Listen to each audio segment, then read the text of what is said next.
चलिए so let's start. Yes, तो हम कर रहे हैं comprehensive course on environment and ecology for UPSC PSC and today is our 35th lecture. And we hope कि इससे पहले जो 34 लेक्चर्स हो चुके हैं उनके सारे नोट्स आपके वेल प्रिपेयर्ड हैं एंड ये सारे के सारे लेक्चर्स जो है वो आपके वेल रिवाइज भी हैं। यस सर, तो हम लोगों ने पॉल्यूशन का टॉपिक खत्म किया था। पॉल्यूशन को लेकर के हमने जितना भी पढ़ना था वो सारी चीजें हम लोगों ने पढ़ ली थी। एंड आज से हम एक नया टॉपिक जो है यहाँ पे स्टार्ट करने वाले हैं। तो नया टॉपिक ही है, आज से हम एक नया टॉपिक स्टार्ट करने वाले हैं। क्या टॉपिक सर? देखो क्या हुआ था पहले। ये क्या है? ये है बॉल सर। अरे बॉल नहीं है। अच्छा, ओहो सर, ये तो अर्थ हो गई। अर्थ, हाँ ये हो गई अर्थ। Yes sir. तो ये आपके पास हो गई सर अर्थ। ठीक है सर, फिर क्या हुआ? फिर क्या हुआ?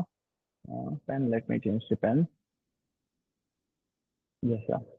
तो ये क्या हुई सर? ये अर्थ हो गई। एंड इस अर्थ के ऊपर सर क्लाइमेटिक डेवलपमेंट हुए। क्या हुआ सर? क्लाइमेटिक डेवलपमेंट हुए। उस क्लाइमेटिक डेवलपमेंट की वजह से आपके पास इंसान, जीव जंतु, सबको लोग पैदा हुए। और इंसान, जीव जंतु फिर उसके बाद डेवलप हुए, है ना? इंसानों का भी विकास हुआ। यस सर, इंसानों का भी विकास हुआ। फिर विकास होते होते इंसान का ना एक्चुअल में अगर आप देखोगे ना तो ओवर डेवलपमेंट हो गया सर। ओवर नहीं, it is over over over over over over over.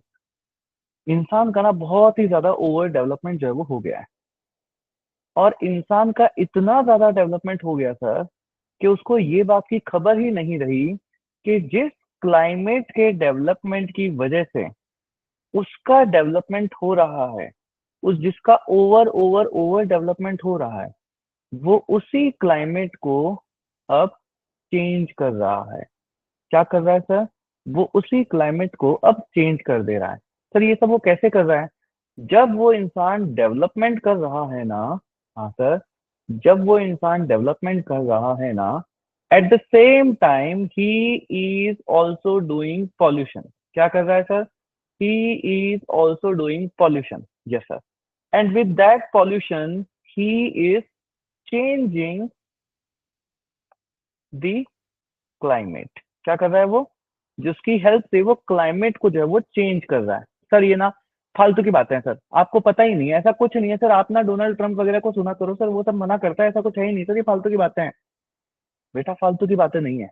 तुम देख लो, कहीं पे भी बारिश हो रही है, कभी भी कहीं पे भी बारिश हो रही है, कुछ भी हो रहा है, सारा वेदर पैटर्न बदलते हुए जा रहा है ना? तो इस तरीके से क्लाइमेट आप देखोगे ना पूरा का पूरा चेंज होता जा रहा है। Yes sir. तो आपके पास यहाँ पे चेंज इन द क्लाइमेट हो रहा है। एंड अगर क्लाइमेट में अगर चेंज हुआ ना, हाँ सर, तो ये जो इंसान का ओवर डेवलपमेंट हुआ है ना, हाँ सर, वो भी समय नहीं लगेगा कि वो भी चेंज हो जाएगा। सर आप तो ना ऐसा क्यों लग रहा है कि आप ना हमको डरा रहे हो? बेटा मैं डरा नहीं रहा हूँ, तो धमका रहा हूँ, धमका। इसको धमकी देना कहते हैं। अच्छा सर, तो समझ जाओ। यस सर, वरना क्लाइमेट चेंज इतना हो जाएगा कि आपका पूरा का पूरा ये जो डेवलपमेंट हुआ है वो पूरा का पूरा जो है वो खराब हो जाएगा। Yes sir. तो हमने पॉल्यूशन पढ़ा। Yes sir.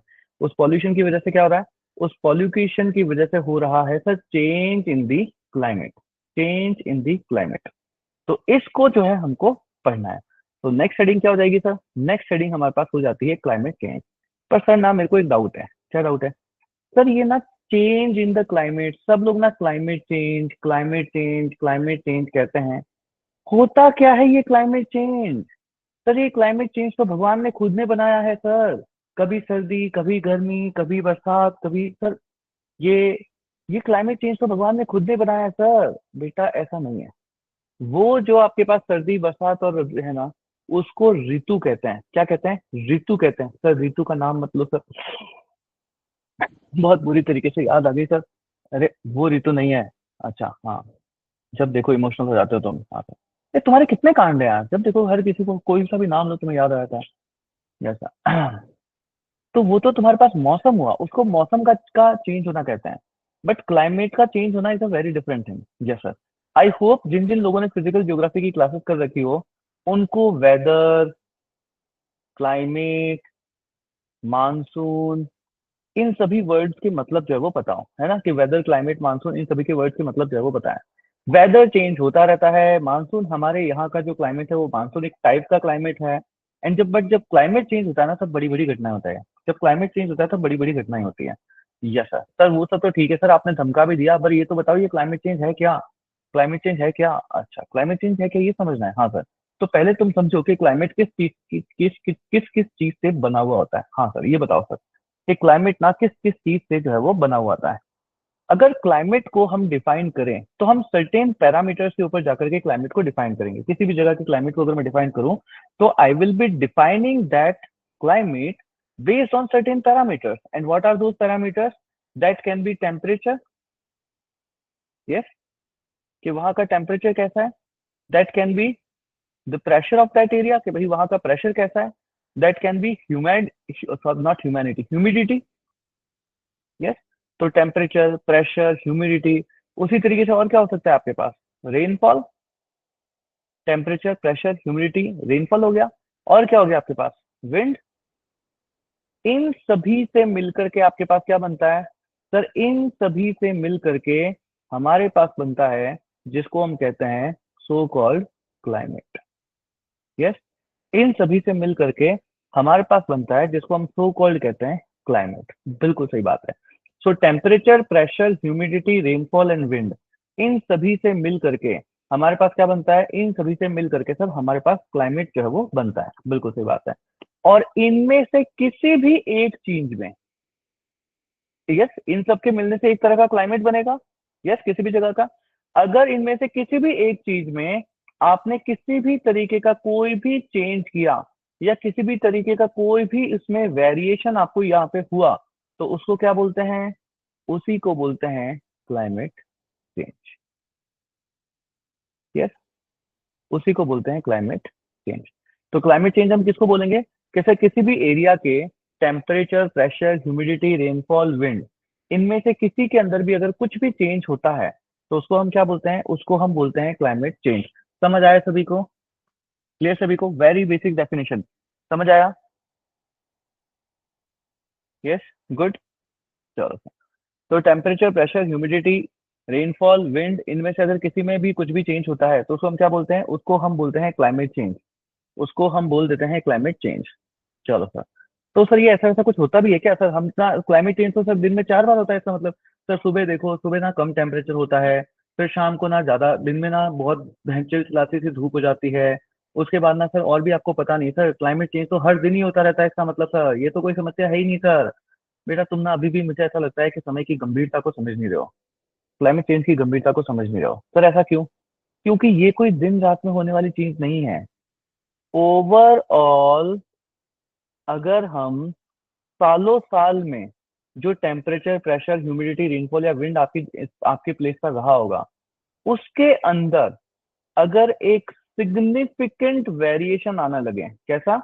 एक सिग्निफिकेंट वेरिएशन आपको यहाँ पे देखने को मिलता है, तो उस सिग्निफिकेंट वेरिएशन से हम कहते हैं कि क्लाइमेट चेंज जो है आपके पास यहाँ पे हो रहा है। क्या हो रहा है?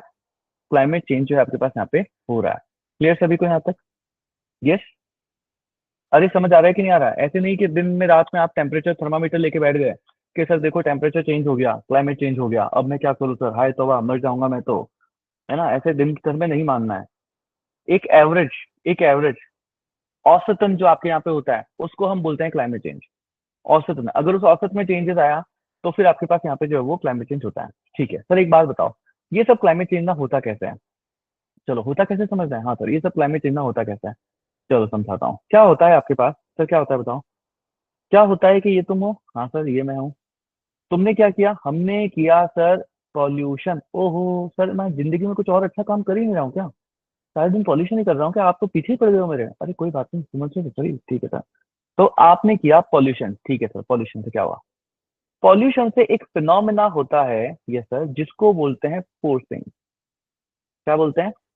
जिसको बोलते हैं फोर्सिंग। सर ये फोर्सिंग क्या है? फोर्सिंग जो है वो फैक्टर्स होते हैं, फोर्सिंग वो फैक्टर्स होते हैं जिसकी वजह से, which causes to change in the climate, ठीक है, which causes to change in the energy balance of earth, ठीक है। ऐसे फैक्टर्स जो कि अर्थ के एनर्जी बैलेंस को चेंज कर देते हैं, उनको हम क्या बोलते हैं? उसको सर हम बोलते हैं फोर्सिंग। सर आज ना मैं आपको एक बात बताऊं, क्या बात बताओ? सर आज ना आपकी राइटिंग ओ हो थू थू थू सर इतनी अच्छी आ रही है। ऐसे हाँ, तो वो ऐसे ऐसे करके यूँ करते हैं ना लड़कियां, हाँ ऐसे कर देना। हाँ नजर मत लगा देना, ओके सर। आज ना सर आपकी राइटिंग बहुत अच्छी आ रही है। मैं सोच रहा हूँ मैं नोट्स यही वाले नोट्स दे दूँ क्या आपको, है ना, क्या प्रिंटेड नोट्स वगैरह, मतलब ऐसे यही नोट्स आपके लिए पता कितना अच्छा नोट्स हो रहा है ऐसा, है ना। हाँ ऐसे ऐसे तो किया आपने कि नहीं किया, ऐसे किया नहीं किया, कहाँ किया, मैं दिखा ही नहीं। हाँ ये देखो, करने भी लग गए लोग। चलो अच्छा, तो ये चीज होती है। तो इसको बोलते हैं फोर्सिंग। फोर्सिंग समझ आया क्या होता है forcing? Forcing means factors which causes to change in the energy balance of the earth. Earth का जो एनर्जी बैलेंस है उसके अंदर जो फैक्टर्स किसी के वजह से कोई चेंज हो जाए, तो उसको हम क्या बोलते हैं, उसको हम बोलते हैं फोर्सिंग। उसको हम बोलते हैं फोर्सिंग। ठीक है सर। अब देखो एनर्जी बैलेंस का क्या मतलब है। तो एनर्जी बैलेंस के चेंज को हम बोलते हैं फोर्सिंग। ठीक है सर, अब फोर्सिंग आपके पास हो गई। अभी जो फोर्सिंग आपके पास होती है ना, हाँ सर, ये भी दो तरीके की होती है। सर कितने तरीके की? ये भी आपके पास दो तरीके की होती है। एक होती है जिसको हम बोलते हैं पॉजिटिव फोर्सिंग। यस। एक होती है जिसको हम बोलते हैं पॉजिटिव फोर्सिंग, और एक होती है जिसको हम बोलते हैं negative forcing. Yes, positive forcing and negative forcing, दो तरीके की फोर्सिंग आपके पास यहाँ पे हो जाएगी। पॉजिटिव फोर्सिंग का क्या मतलब होता है? Positive forcing means energy balance को इंक्रीज करना। ठीक है, एनर्जी को इंक्रीज करना। अगर एनर्जी इंक्रीज हुआ तो क्या होगा? टेम्परेचर राइज करेगा। यस, टेम्परेचर राइज करेगा। टेम्परेचर राइज करेगा ना। यस, यानी उससे क्या होगा? उससे आपके पास होती है ग्लोबल वार्मिंग। उससे आपके पास होती है ग्लोबल वार्मिंग। तो बेसिकली ये सब कैसा होगा? आपने अभी तक मेरे ख्याल से आपको क्लाइमेट इतना तो पता होगा कि अगर मैं GHG, सर ये GHG क्या होता है? AGOG, ये सब तो सुना है सर, पर ये GHG क्या है? अरे GHG है ग्रीन हाउस गैसेस। ओहो, तो मुझे लगा ये AGOG के अलावा कुछ और भी होता होगा। अच्छा नहीं नहीं, ये ग्रीन हाउस गैसेस होता है। अच्छा तो ग्रीन हाउस गैसेस अगर इंक्रीज करती है, तो आई होप आपको इतना तो अभी तक एनवायरमेंट समझ में आता है कि तो फिर ग्लोबल वार्मिंग होती है। I hope you know green house gases क्या होती है। ग्रीन हाउस गैस नहीं पता तो हम आगे पढ़ेंगे डिटेल में, है ना, पूरा पढ़ेंगे, बट अभी के लिए इतना मेरे ख्याल से आई वांट कि आपको पता हो कि ग्रीन हाउस गैसेस हम किसको कहते हैं। क्या होती है ग्रीन हाउस गैसेस? जो कि अर्थ का एनर्जी बैलेंस मेंटेन करती है। क्या अर्थ के ऊपर रेडिएशन आई, यहाँ से रिफ्लेक्ट होकर के जाती है, फिर उन गैसेस से टकरा करके वो अर्थ के अंदर ही ट्रैप होकर के रहती है। ठीक है, उनको हम बोलते हैं ग्रीन हाउस गैसेस, जो वो ग्रीन हाउस टेम्पर हमारे पास यहाँ पे बना देता है वो। क्लियर, क्लास इफेक्ट जिसको बोलते हैं। Yes sir. तो ग्रीन हाउस गैसेस अगर इंक्रीज होगी तो क्या होगा? ट्रैपिंग इंक्रीज होगी। यस, रिफ्लेक्टेड वेव की ट्रैपिंग इंक्रीज होगी। ट्रैपिंग इंक्रीज होगा तो ग्लोबल वार्मिंग, गर्मी आपके पास यहाँ पे बढ़ जाती है। तो इसलिए कहते हैं कि जब पॉजिटिव फोर्सिंग, ये पूरा का पूरा यूपीएससी प्रीलिम्स के क्वेश्चन सही है कि पॉजिटिव फोर्सिंग होगी तब ग्लोबल वार्मिंग होगा या ग्लोबल कूलिंग कूलिंग होगा। आपको बोलना है ग्लोबल वार्मिंग होगा। तो तब ग्रीन हाउस गैसेज इंक्रीज करेगी या डिक्रीज करेगी? तो आपको बोलना है ग्रीन हाउस गैसेज आपके पास यहाँ पे इंक्रीज करती है। बिल्कुल सर, सही बात है सर। सर नेगेटिव फोर्सिंग में क्या होता है? नेगेटिव फोर्सिंग में क्या होता है आपके पास यहाँ पे कि आपको देखो ये पता होना चाहिए, एक चीज समझना कि ये क्या है सर?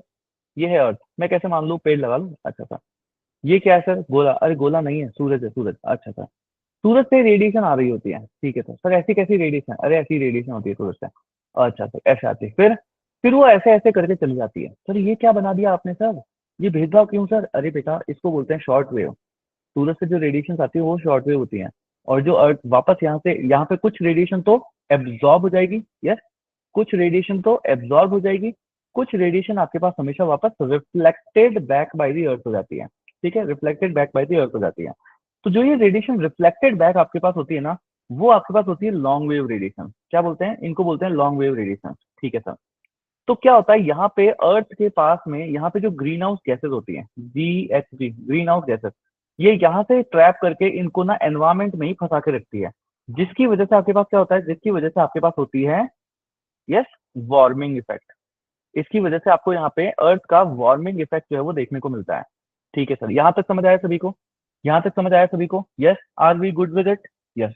चलो, अब देखो क्या होता है एयर के अंदर, हवा के अंदर, आपने देखा होगा हवा के अंदर ना आपको बहुत सारे डस्ट पार्टिकल्स भी मिल जाएंगे, बहुत सारे डस्ट पार्टिकल्स भी मिल जाते हैं। ठीक है सर। वो डस्ट पार्टिकल्स क्या करते हैं? वो डस्ट पार्टिकल्स इस जो सनरेज, जो सूरज से जो किरणें नीचे आ रही है ना, हाँ सर, उसको ऊपर ही यहाँ पे रास्ते में ही रोक देते हैं। है ना, उसको रुकते में ही आपके पास यहाँ पे रोक देंगे, वो यहीं से रिफ्लेक्ट होकर वापस ऊपर चली जाएगी, वो यहीं से रिफ्लेक्ट होकर के वापस ऊपर चली जाएगी। तो क्या धरती के ऊपर सूरज की किरण आई? नहीं सर। अब अगर धरती के ऊपर अगर सूरज की किरण नहीं आई, तो धरती गर्म होगी या ठंडी होगी? बताओ। यस, तो अर्थ विल कूल डाउन और इट विल वार्म अप। से इट विल कूल डाउन और इट विल वार्म अप। अरे थम्स अप क्या कर रहे हो? Cool down, yes cool down. तो ये चीज होती है। सो अगर हमारे पास यहाँ पे, अगर हमारे पास यहाँ पे कुछ ऐसे फैक्टर्स लग गए, है ना, समझना, कुछ ऐसे, समझना समझना समझना, सबका ध्यान इधर होना चाहिए। अगर आपके पास यहाँ पे कुछ ऐसे फैक्टर्स लग गए जिसकी वजह से ये जो एयर सस्पेंडेड पार्टिकल्स होते हैं, कौन होते हैं सर? एयर सस्पेंडेड पार्टिकल्स होते हैं, वो अगर एनवायरमेंट में इंक्रीज कर गए तो क्या होगा? तो सर जो सनलाइट है वो अर्थ के ऊपर आएगी ही नहीं, और अगर वो अर्थ के ऊपर आएगी ही नहीं और ये सारी चीजें हुई, तो फिर क्या होगा आपके पास? तो फिर सर अर्थ के ऊपर हो जाएगी कूलिंग। क्या हो जाएगा? अर्थ के ऊपर कूलिंग जो है वो हो जाता है। ये जो पूरा फिनोमिना है, इसको बोलते हैं नेगेटिव, इसको हम बोलते हैं नेगेटिव फोर्सिंग। क्लियर सभी को? बना लो, अगर आपको डायग्राम बनाना है बना लो। ठीक है, अगर आपने कहीं पे भी डायग्राम बनाना है बना के रख लीजिए, समझ में आना चाहिए पूरा। ये पूरा नेगेटिव फोर्सिंग से पॉजिटिव फोर्सिंग से यूपीएससी के प्रीलिम्स में क्वेश्चन आ रखे हैं।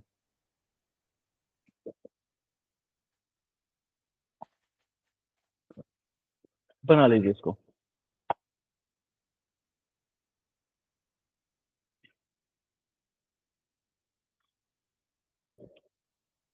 बना लो इनको।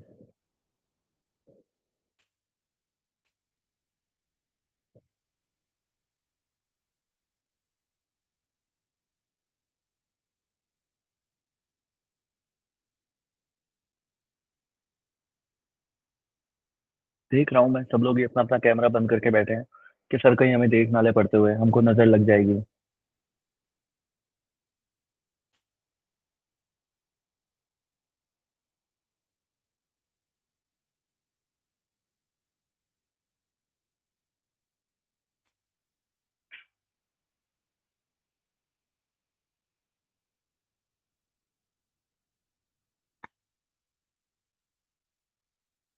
तो कल पीएसआईआर की क्लास आप सब लोग अटेंड करना, सब लोग ही, है ना। इवन 2026 2027 आपका ऑप्शनल अगर पीएसआईआर नहीं है ना, तो अभी आप अटेंड, अगर आपने अपने ऑप्शनल की पढ़ाई अभी तक शुरू नहीं करी है, ठीक है, अगर आपने अभी तक अपने ऑप्शनल की पढ़ाई अगर अभी तक शुरू नहीं करी है, तो आप एक बार जरूर अटेंड करें, है ना, क्या पता आपका मन बदल जाए। क्योंकि खुद से तैयारी करना, हमको लगता है कि कुछ नहीं ऐसे ही होगा, है ना, ऐसा नहीं होता है। ऑप्शनल में यूपीएससी खुद कहता है कि मैं पीएचडी लेवल का पूछूंगा। ठीक है, ऑप्शनल में यूपीएससी खुद कहता है कि मैं पीएचडी लेवल का पूछूंगा। और अगर यूपीएससी, वो कहता है डॉन अगर खुद कह रहा है कि भैया हम तो गोली मारेगा, तो उसको सीरियसली लेना चाहिए। यस, तो अगर आपने इतना, क्योंकि अगर आपका कॉलेज लेवल के सब्जेक्ट का इससे कोई लेना देना नहीं है, ये बिल्कुल भी मत समझना। यस, मेरे कॉलेज लेवल में बीटेक थी, बट मैं आपको पीएसआईआर पढ़ाऊंगा, तो इसका कोई लेना देना नहीं होता है। इसका कोई भी लेना देना नहीं होता है। मैं आपको हिस्ट्री का ऑप्शनल भी पढ़ा सकता हूँ। तो सर इसका मतलब इसका कोई लेना देना नहीं होता है, इसका सिर्फ लेना देना होता है आपका इंटरेस्ट किसमें है, आप पढ़ते कैसे हो। यस, तो दिस इज द थिंग। तो each one of you do attend the session, and उसके बाद डिसाइड करना कि आपको क्या ऑप्शनल रखना है अपना। अगर आपने तैयारी स्टार्ट नहीं करी है, तो अगर कर दी है तो एक अलग चीज है, कहीं पे पैसा भर दिया है ना, और या फिर कहीं से कोई बुक्स वगैरह लेकर के आधा आधा सब्जेक्ट कर चुके हो, तो ठीक है। बट अगर आपने अभी तक प्रिपेयर नहीं करा है, और जस्ट कि ये तो मेरे कॉलेज का सब्जेक्ट था, आई फील दैट इसमें इंटरेस्ट है मेरा, तो प्लीज ध्यान रखना, बहुत अलग है, बहुत अलग है। चले, बना लिया डायग्राम? यस। चलो, तो इसका मतलब यहाँ पे क्या होगा नेगेटिव फोर्सिंग के अंदर, कि सर नेगेटिव फोर्सिंग के अंदर इंक्रीजेस, क्या होता है इसमें? इंक्रीजेस द एयर बॉन्ड या air suspended particles, increase in the air bond और एयर बॉन्ड या फिर एयर सस्पेंडेड पार्टिकल्स जैसा, जिसकी वजह से क्या होता है, जिसकी वजह से आपके पास होता है दे reflect back the sunlight before reaching the earth, before reaching the earth. और इसकी वजह से आपके पास क्या हो जाएगा? इसकी वजह से आपके पास हो जाती है सर ग्लोबल कूलिंग। यस। तो ये भी क्या है? ये भी आपके पास एक तरीके का, ये भी आपके पास एक तरीके का क्या है? Yes, climate change. तो सिर्फ गर्म होने को ही हम क्लाइमेट चेंज नहीं कहते हैं, अगर ठंडा हो गया ना तो उसको भी हम क्लाइमेट चेंज कहते हैं। यस। तो क्लाइमेट चेंज को लेकर के इतनी चीजें समझ में आई कि हाँ सर मेरे को सब समझ आ चुका है कि क्लाइमेट चेंज में क्लाइमेट क्या होता है। क्लाइमेट जो है वो temperature, pressure, humidity, rainfall, wind, इसके एवरेज से लेकर के बना हुआ होता है कि इन टोटल एक over the period of time ये सारे पैरामीटर्स आपके पास कैसे जो है वो रहे। और अगर इनमें से किसी भी पैरामीटर में कुछ भी चेंज आ जाता है तो उसको हम बोलते हैं क्लाइमेट चेंज। यस सर, यहाँ तक समझ आ गया। फिर सर हमने देखा कि पॉल्यूशन की वजह से जो चीज होती है जिसको हम बोलते हैं फोर्सिंग। फोर्सिंग क्या होता है? फोर्सिंग होता है ऐसा कुछ होना, कुछ फैक्टर्स की वजह से ऐसा कुछ होना जिससे कि अर्थ का एनर्जी बैलेंस गड़बड़ा जाए। क्या गड़बड़ा जाए? तो अर्थ का एनर्जी बैलेंस, जो मैं टर्मिनोलॉजी बताता हूँ ना, प्लीज इनके ऊपर ध्यान रखना। यस सर, ये एज इट इज टर्म्स आपके पास यहाँ पे आती है और आपको मीन्स के अपने आंसर में लिखनी भी होती है कि अर्थ का एनर्जी बैलेंस अगर गड़बड़ा जाए तो उसको बोलते हैं फोर्सिंग। फोर्सिंग कितने तरीके की होती है? फोर्सिंग होती है सर दो तरीके की, एक पॉजिटिव फोर्सिंग और एक नेगेटिव फोर्सिंग। सिंपल ध्यान रखना है, पॉजिटिव फोर्सिंग मीन्स पॉजिटिव यानी ऐड होना, यानी एनर्जी इंक्रीज होगी। एनर्जी इंक्रीज होगी तो टेम्परेचर इंक्रीज होगा, मतलब ग्लोबल वार्मिंग आपके पास होगी। एंड ग्लोबल वार्मिंग होगी तो क्या होगा सर? ग्रीन हाउस गैसेस जो है वो इम्पैक्ट वो जो है वो इंक्रीज कर जाएगी। ये एज इट इज प्रीलिम्स का क्वेश्चन था, ठीक है। Yes sir. फिर अगर नेगेटिव फोर्सिंग होती है तो क्या होता है? नेगेटिव फोर्सिंग के अंदर सर आपके पास एयरबॉर्न पार्टिकल्स होते हैं वो इंक्रीज कर जाएंगे, जिसकी वजह से सनलाइट ऊपर ही, ऊपर आसमान में ही ट्रैप होकर के वहीं से रिफ्लेक्ट हो जाएगी और वो अर्थ तक आएगी ही नहीं। और जब अर्थ तक आएगी नहीं तो अर्थ जो एब्जॉर्ब करती थी सनलाइट को वो एब्जॉर्ब नहीं करेगी, और इस वजह से अब अर्थ का क्या हो जाएगा? अर्थ की कूलिंग डाउन आपके पास यहाँ पे हो जाती है। अर्थ की कूलिंग डाउन आपके पास यहाँ पे हो जाती है। ये भी एक तरीके का आपके पास यहाँ पे क्लाइमेट चेंज जो है वो होता है। Yes sir. अच्छा, ये फोर्सिंग जो आपके पास है वो दो तरीके की होती है। Yes sir. सर अब और दो तरीके, सर मार ही डालोगे क्या? अरे सुन तो लो, बहुत सिंपल है। मतलब एक तो ये आपके पास नेचुरल हो सकती है, ओहो हाँ सर, है ना, कि खुद से ही हो गया। और एक ये आपके पास यहाँ पे एंथ्रोपोजेनिक भी हो सकती है। कैसी सर?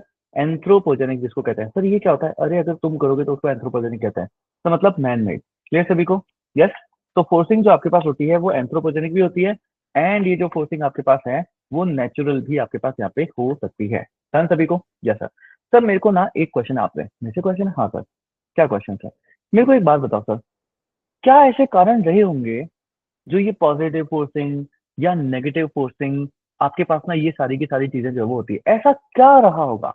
ऐसा क्या ही हम करते होंगे जिसकी वजह से ना सर ये सब कुछ, ये क्लाइमेट चेंज वगैरह ये सब जो है वो होता होगा? जैसा बिल्कुल सर ना, ऐसा ना सर कुछ जो है वो हमको समझाओ सर। अच्छा, तुमको अभी तक समझ नहीं आया क्या? ये जितना भी तुम पॉल्यूशन कर रहे हो ना, हाँ सर, ये सब, ये जो पिछले सेवन सेवन क्लासेस के अंदर हमने जितना भी पढ़ा वो सब कुछ ही आपके पास क्लाइमेट चेंज कर रहा है। तो सर मतलब अब आप इसका आंसर नहीं बताओगे? नहीं, इसका क्या आंसर बताऊंगा मैं? अच्छा सर, तुम इसके अंदर ध्यान दो ना, किसके अंदर, कि what are the natural causes. Anthropogenic तो क्या है? Anthropogenic is pollution. Yes, anthropogenic is pollution. जितना आप पॉल्यूशन कर रहे हो, आज मेरी राइटिंग अच्छी आ रही है ना? हाँ सर, थू। ऐसे ही पढ़ाओ कि पीपीटी वीपीटी रहने देते हैं, मेरा टाइम भी खूब बचेगा, आपका भी खूब बचेगा, है ना। और लिख लिख के पढ़ते हो तो मेरे ख्याल से समझ में ज्यादा आता है। यस, ऐसे ही पढ़ाए, पीपीटी वगैरह रहने दो। चलो थोड़े दिनों बाद में खुद ही मांगोगे सर नोट्स दे दो, नोट्स दे दो।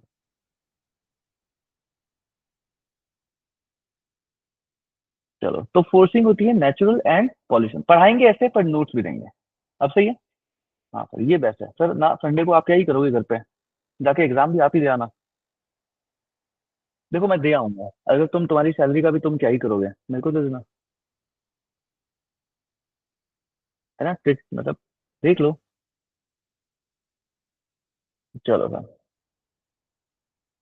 तो हमको ध्यान देना है नेचुरल के ऊपर। तो यहाँ से आपके पास आता है क्वेश्चन मेंस में। तो मेंस में हाँ, क्वेश्चन आता है मेंस में, क्या कहता है सर क्वेश्चन, कि what are the natural causes, what are the natural causes of climate change, what are the natural causes of the climate change. मैंने देखो पता है ये देखा है कि पीपीटी के को लेते हैं ना क्लास, तो वो 1.5 घंटे में क्लास खत्म हो जाती है, 1 घंटे में क्लास खत्म हो जाती है। बट वो क्लास बहुत इंटेंस हो जाती है। और ऐसे स्लाइड में पढ़ते हैं ना तो क्लास लंबी चलाओ, इंटरेस्ट बना रहता है, एक अलग ही मजा होता है इसका। है ना, साथ में लिखते लिखते चलते जाओ, थोड़ा आराम से कंसेप्ट भी समझ में आता है। But actually it all depends on what kind of topic we are doing. अब जैसे वो कश्मीर के राजा महाराजा में यहाँ पे नाम लिखता तो भी कोई फर्क नहीं पड़ता उससे। ये समझने का टॉपिक है, तो जो समझने का टॉपिक होता है उसको व्हाइट बोर्ड पे किया जाता है हमेशा। और जो ऐसे ही कर देना होता है वो हमेशा फिर स्लाइड्स में चलता है ना, जिसमें बहुत सारे फालतू के नाम होते हैं। अब बताओ, मैं यहाँ पे पर ऑक्सी एसिटाइल नाइट्रेट लिखता, पता नहीं कितनी बार लिखता, मेरे हाथ ही मतलब कैसे ही हो जाता है इसको लिखने में। है ना, स्पेलिंग याद करने में 4 दिन लग जाते हैं मुझे। यस। चलो चलो। तो आपके पास क्वेश्चन होता है what are the natural causes, कि सर पॉल्यूशन को अगर हम यहाँ से हटा दें तो फिर ऐसे क्या कारण रहे होंगे जिसकी वजह से क्लाइमेट चेंज होगा। भाई क्लाइमेट चेंज तो हुआ है। ऐसा थोड़ी ना है कि क्लाइमेट चेंज जो है अभी आपके पास फर्स्ट टाइम ही ऐसा कोई फिनोमेना है जो कि पहली बार आपके पास यहाँ पे इंट्रोड्यूस हो रहा है। क्लाइमेट चेंज को अगर आप देखोगे ओवरऑल, मैंने आप लोगों को जब फिजिकल ज्योग्राफी पढ़ाई थी, मैंने आपको बताया था कि अर्थ जो है 7th साइकिल में चल रही है अपने। याद आ रहा है नहीं आ रहा, कि अर्थ में 7 साइकिल्स निकल चुके हैं अपने, अर्थ अभी अपने 7th साइकिल में है ना। यस, डिस्ट्रक्शन डिस्ट्रक्शन डिस्ट्रक्शन, कि अर्थ पूरी बनती है फिर डिस्ट्रक्ट हो जाती है, फिर बनती है फिर डिस्ट्रक्ट हो जाती है, फिर बनती है फिर, मतलब अर्थ बनना मतलब जीव जंतु वगैरह सब। यस, मास डिस्ट्रक्शन आपके पास होता है। तो ये 7th साइकिल, और वो जो मास डिस्ट्रक्शन होता है वो किसकी वजह से होता है, क्लाइमेट चेंज की वजह से। यस, डायनासोर्स थे, मारे गए, क्यों, क्लाइमेट चेंज। यस। तो अभी हमारे पास कौन सा 7th डिस्ट्रक्शन हमारे पास चल रहा है। और जो 7th डिस्ट्रक्शन का जो कारण है ना वो है एंथ्रोपोजेनिक। इससे पहले जो 6 आपके पास हुए वो सारे कैसे थे, वो सारे नेचुरल वजह से, नेचुरल कॉजेस हैं। तो इसका मतलब एंथ्रोपोजेनिक तो क्या कर रहा है, हम लोग तो बस हम उस सिचुएशन को एग्रीवेट कर दे रहे हैं, हम उसको कैटालिस्ट की तरह काम कर रहे हैं, हम उसको फास्ट कर दे रहे हैं। वरना अगर हम ना करें ना तो भी ये तो होगा ही रहेगा। है ना, इसलिए अपने आप को कारण मत माना करो, खूब गाड़ी चलाओ, कोई दिक्कत नहीं है। ये सभी को जैसा, वरना लोग खुद पे ले लेते हैं कि मेरी वजह से देखो दुनिया जल के खत्म हो जाएगी, ऐसा गिल्टी आ जाता है। चलो कोई बात नहीं। तो अपना ऐसा कुछ नहीं है ना, ये तो सब चलता रहता है। चलो सर, जैसे ही मैंने एंशियंट हिस्ट्री में पढ़ाया था तो मैंने बताया था ना वो चक्र चलते हैं जीवन के। सुख है, दुख है, बहुत सारा दुख है, बहुत सारा गम है, फिर बहुत सारा सुख है। यस। अब ये सब चलता रहता है, इट्स अ साइकिल। चलो सर, अपने सारे सब्जेक्ट पढ़ाते हैं तो सारे सब्जेक्ट पढ़ाते हैं तो सारा ज्ञान है ना, हर तरीके का। अभी एक बार मैं इंजीनियरिंग क्लास में मैं लैब ले रहा था, तो उसमें एक स्टूडेंट आया एंड मेरी उससे बात होने लगी, तो ही वाज लाइक कि सर मैं क्या करता हूँ, तो वो मेरे को बोलता कि सर मैं मार्केटिंग करता हूँ। मैंने कहा अच्छा तुम बेचते हो, बोला हाँ सर मैं बेचता हूँ। तो मैंने कहा चलो ठीक है, बताओ स्किल्स वगैरह बताओ, तो वो मेरे को मार्केटिंग करने लगा कि सर ऐसे यूँ किया जाता है, वो किया जाता है। फिर उसको पता चला कि सर को मतलब, बोला सर आप सेल्समैन भी हो, मैंने कहा मैं सेल्समैन नहीं हूँ भाई, पर सब आता है। बोला सर आपको क्या क्या आता है, मैंने कहा सब आता है, क्या करें।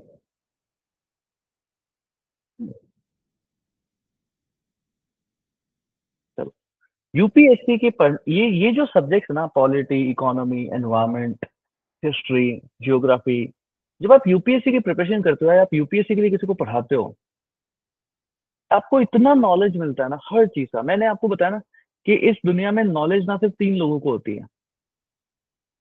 कौन, या तो लॉयर को नॉलेज होती है, लॉयर को हर चीज कुछ भी पूछ लो उसको सब पता होता है। यस, अपने यहाँ पे भी लॉयर है ना, Urvija, Urvija is like she is doing law. Yes. तो हाँ जी, उर्विजा। लॉयर को सब पता होता है, उसको कहीं का कुछ भी पूछ लो, उसको आसपास के घरों में कांड पूछोगे ना उसको वो भी पता होता है, कि हाँ उसका ना फलाने का डाइवोर्स का लॉ चल रहा है, पति पत्नी में ये कुछ हुआ था, उसको वो भी पता होता है। उनको सब पता होता है, लॉयर्स को सब पता होता है, डॉक्टर्स को सब पता होता है, डॉक्टर्स को भी बहुत अच्छा नॉलेज होता है। एंड तीसरा होता है यूपीएससी वाला, उसको भी सब पता होता है।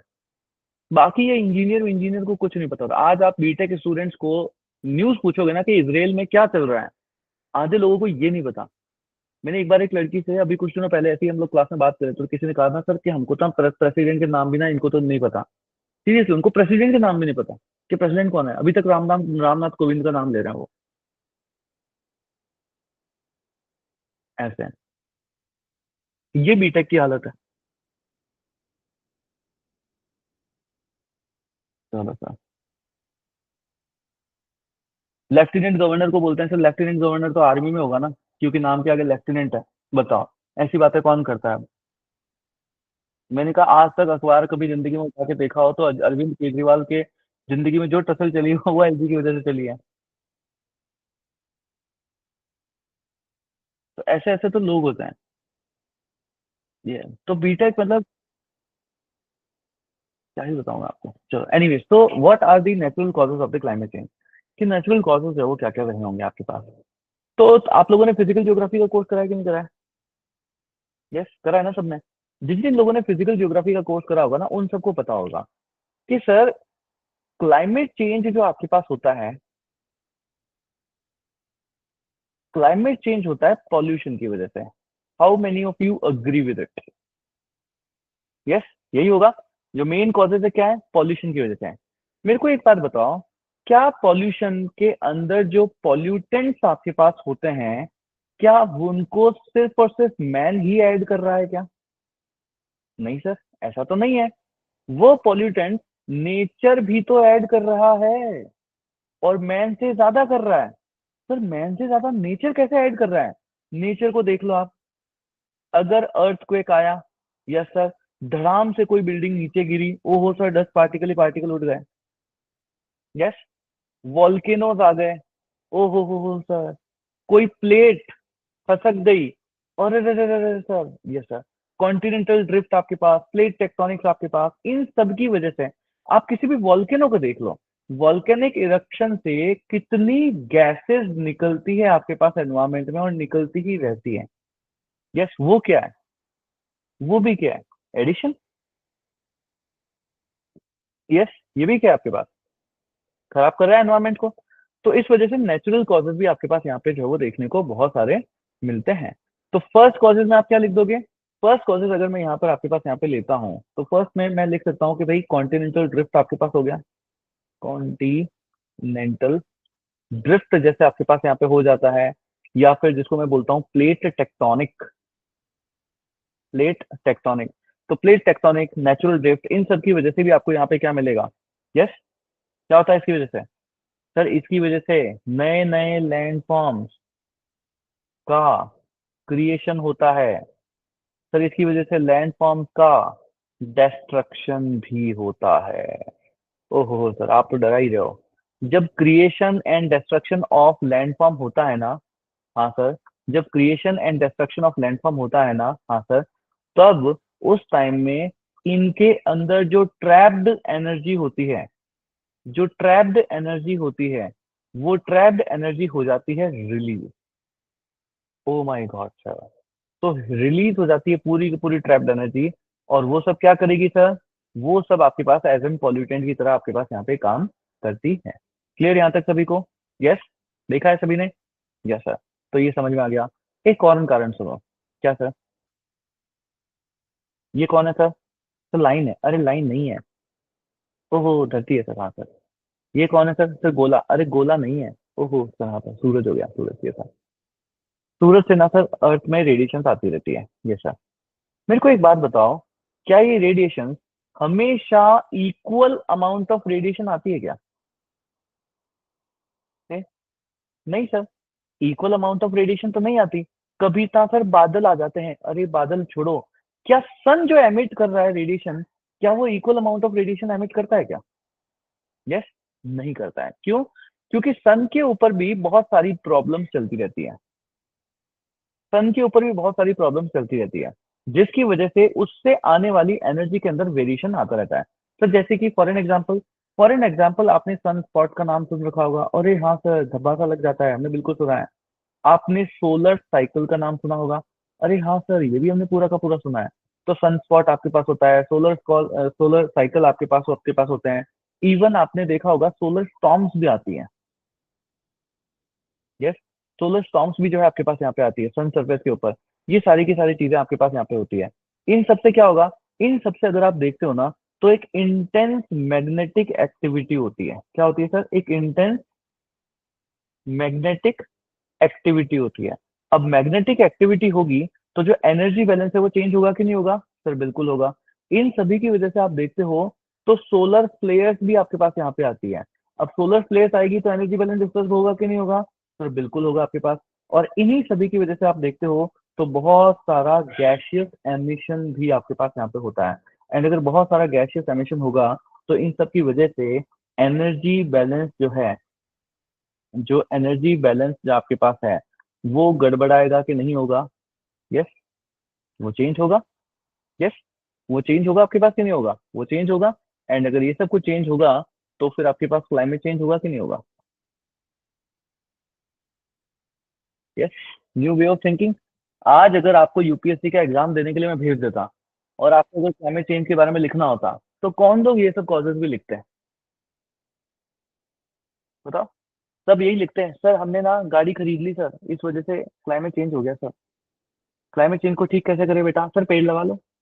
और क्या, एक ही चीज है हमारे पास, पेड़ लगा लो।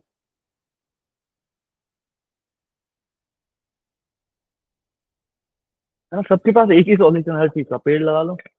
तो पति पत्नी में झगड़ा हो गया, क्या करे? पेड़ लगा लो। अरे यहाँ पे क्या करेगा? पेड़ लगा लो भाई। पॉल्यूशन वाला चैप्टर ना ऐसे ही चलता है, कुछ भी हो पेड़ लगा लो। आप देखो, मैंने एक भी पॉल्यूशन का आंसर पेड़ लगा लो नहीं दिया, क्योंकि वो तो आप लिखोगे ही। है ना, ना एयर पॉल्यूशन में ना वाटर पॉल्यूशन है, मैंने कहीं पे भी आपको पेड़ लगा लो नहीं बताया। कहीं पर भी मैंने आपको पेड़ लगा लो नहीं बताया। क्लियर यहाँ तक सभी को? यस। डन। चलो सर। तो इसको थोड़ा सा इधर लेता है। यस। तो कितनी चीजें समझ आई अभी तक कि सर कॉन्टिनेंटल ड्रिफ्ट हो गया, प्लेट टेक्टोनिक हो गया, इसकी वजह से अर्थ के अंदर जो ट्रैप्ड एनर्जी होती है वो क्या हो जाती है? वो रिलीज हो जाती है। तो ये भी आपके पास पॉल्यूटेंस की तरह काम करती है। सनस्पॉट है, सोलर साइकिल है, वहाँ पे इंटेंस मैग्नेटिक एक्टिविटी चलती है, सोलर फ्लेयर्स आती रहती है, गैसियस एमिशन होता रहता है, जिसकी वजह से भी आपके पास एनर्जी बैलेंस जो है वो डिस्टर्ब होता है। और इसकी वजह से भी आपको यहाँ पे क्लाइमेट चेंज जो है वो देखने को मिल जाता है। जैसा थर्ड आपके पास एक्टिविटी होती है जिसको बोलते हैं वॉल्केनोज। यस। क्या होता है? वॉल्केनोज। अब देखो वॉल्केनो से क्या होता है आपके पास, जब वॉल्केनो आपके पास निकलता है, जब एक वॉल्केनो आपके पास निकलता है, तब यहाँ से आपके पास बहुत सारा गैसियस एमिशन होता है। क्या होता है सर? बहुत सारा आपके पास गैसियस एमिशन होता है।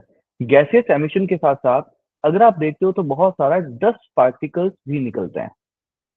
बहुत सारे डस्ट पार्टिकल्स भी निकलते हैं। यानी आप देख रहे हो ना, गैसियस एमिशन हो सकता है ग्रीन हाउस गैस में काम करेगी। डस्ट पार्टिकल्स जो है वो हो सकता है आपके पास पॉजिटिव नेगेटिव फोर्सिंग में काम कर जाए। है ना, कि अर्थ की सोलर रेडिएशन को नीचे आने ही ना दे, सोलर रेडिएशन को नीचे आने ही ना दे। तो ये दोनों ही चीजें आपके पास यहाँ पे हो सकती है। तो इसकी वजह से क्या होगा सर? इसकी वजह से आप यहाँ पे देखते हो तो क्या होगा कि दे विल ब्लॉक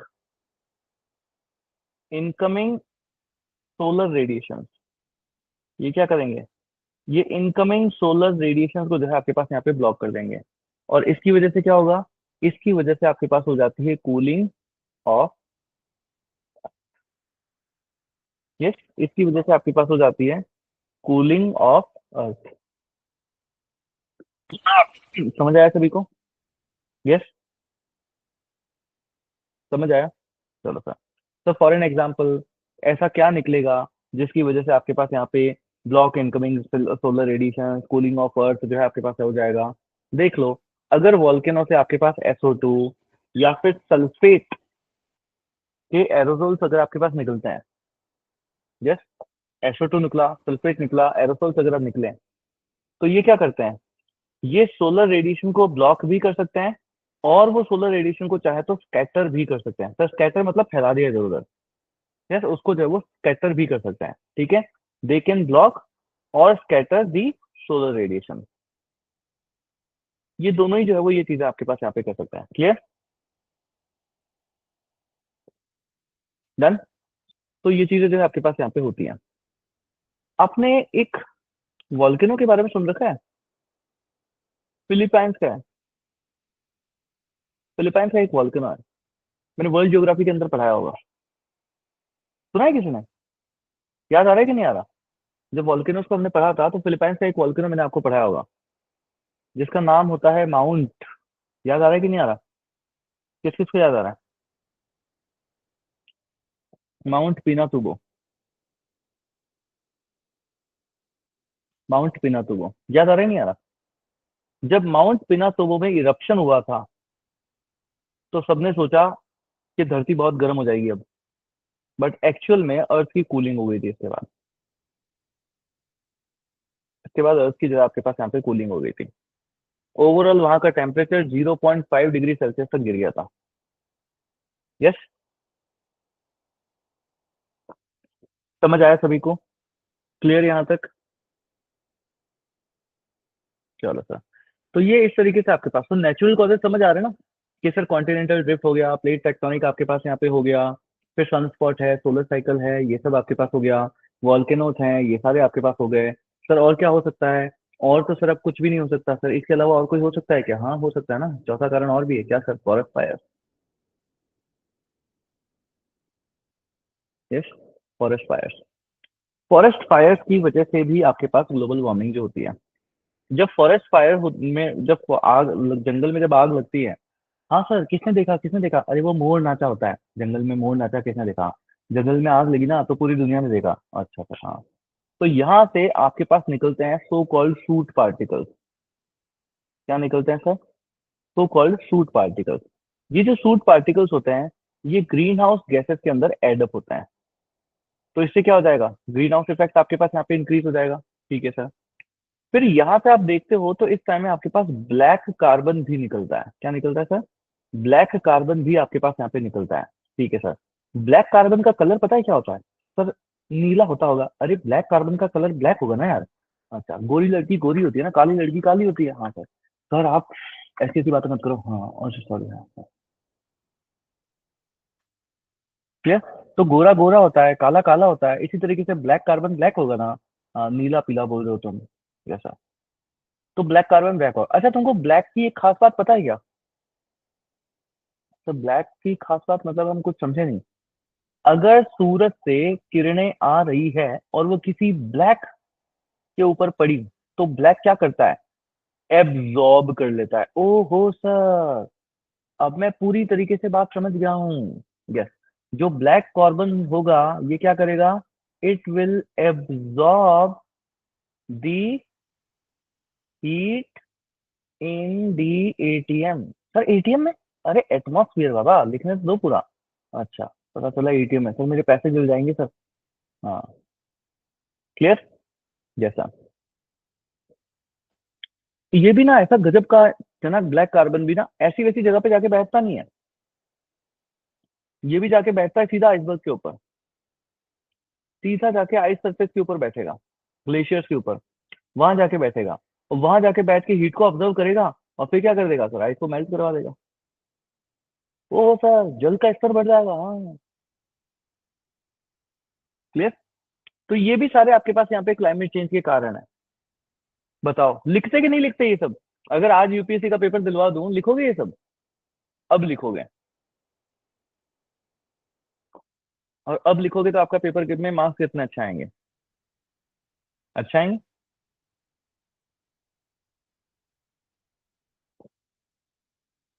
यस। चलिए सर। तो ये आपके पास होते हैं नेचुरल कॉजेस। सारे नहीं बताते, थोड़े बहुत तो फूटे आंसर लिखते हैं। नहीं, आप इन सब में आंसर में तो बहुत मुश्किल है जाना। नेचुरल कॉजेज में भी अगर आप लोग जाते ना, तो वॉल्केनोज है, सोलर फ्लेयर्स तक है टच करना, ये वही कर सकता है जिसने पहले पढ़ लिया हो। है ना, बिना टॉपिक को पढ़े नहीं कर सकता है। हम्म।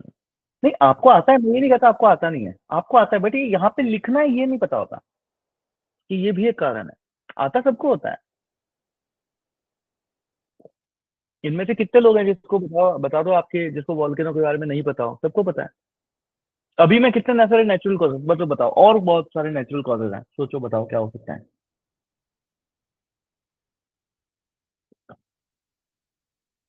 बताओ और क्या क्या हो सकता है।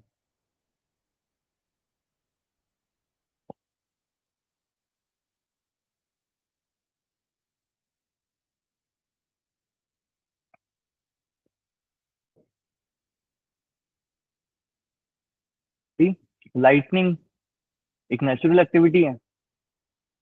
सोच पाए अभी तक कि नहीं सोच पाया? नहीं सोच पाया ना, तो फिर लाइटनिंग एक नेचुरल एक्टिविटी है जिसकी वजह से पॉल्यूशन हो जाता है आपके पास। देखा था ना, हमने पढ़ा था। लाइटनिंग की वजह से क्या NO2 नाइट्रस ऑक्साइड्स वगैरह ये निकलते हैं।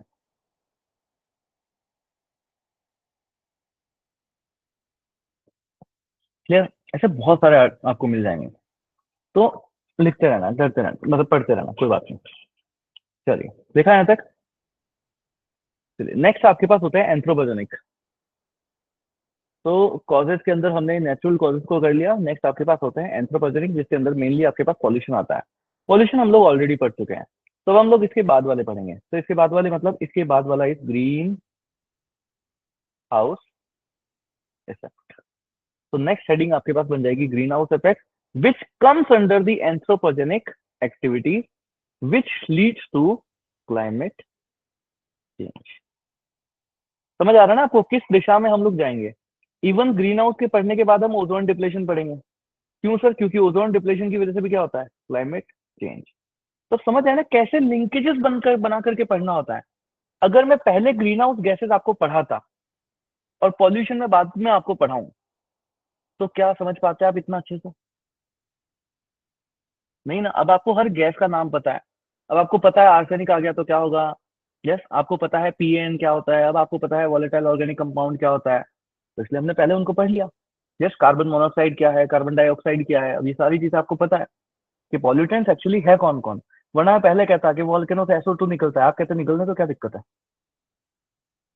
है ना? निकलने तो क्या दिक्कत है?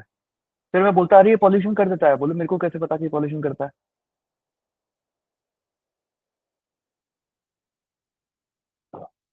यस, आप बोलते उसका भी तो मतलब बेचारा उसका, वो बोल नहीं सकता तो उसका क्या फ्रीडम टू मूवमेंट राइट नहीं है क्या? घूमेगा वो, है ना? ऐसा।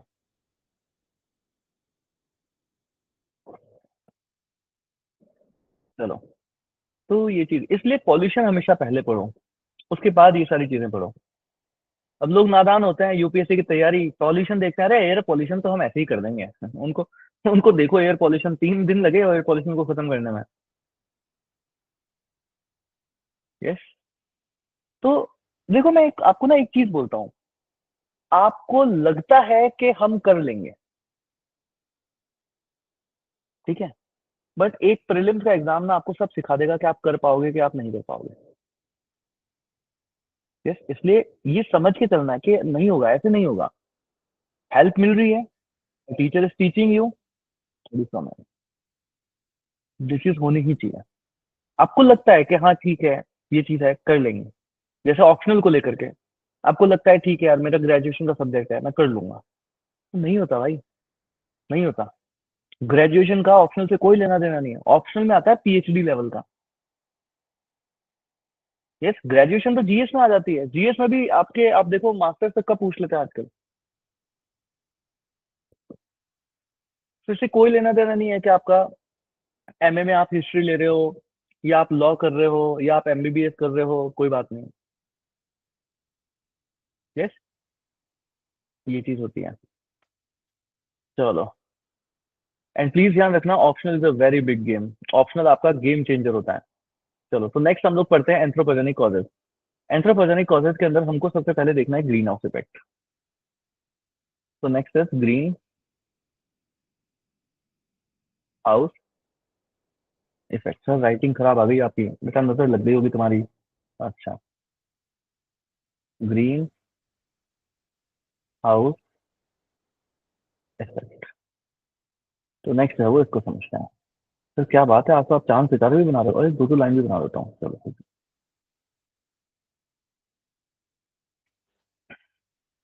आपको पता है अर्थ को लेकर के एक बात चलती है कि earth is in Goldilock zone. Goldilock zone, do you know what is the meaning of Goldilock zone? Goldilock का क्या मतलब पता है? गोल्डीलॉक, गोल्डीलॉक का मतलब होता है कि एक ऐसा जोन जहाँ पे लाइफ का एग्जिस्टेंस पॉसिबल है, which allows the existence of life. ये अर्थ ही ऐसा जो यहाँ पे रहता है और कोई नहीं रहता। ठीक है, लिख लेना इस पॉइंट को ना, मेरे को अभी जस्ट याद आ गया तो बता दूं कि earth is in Goldilock zone.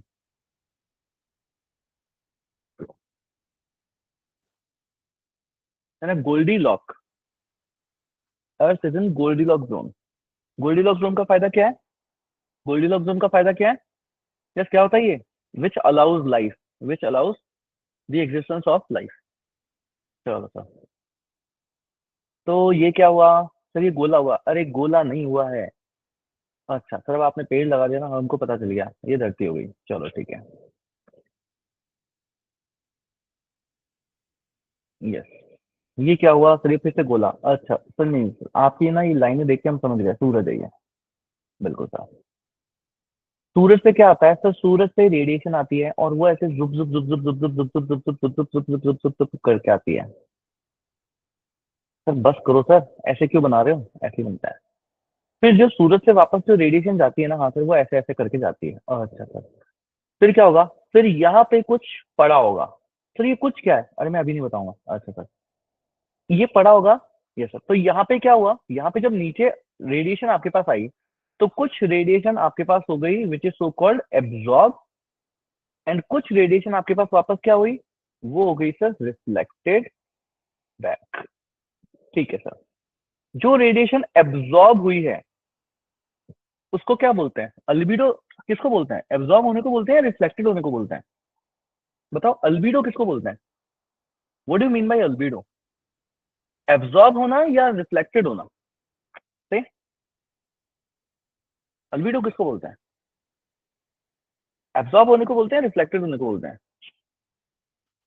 Yes. से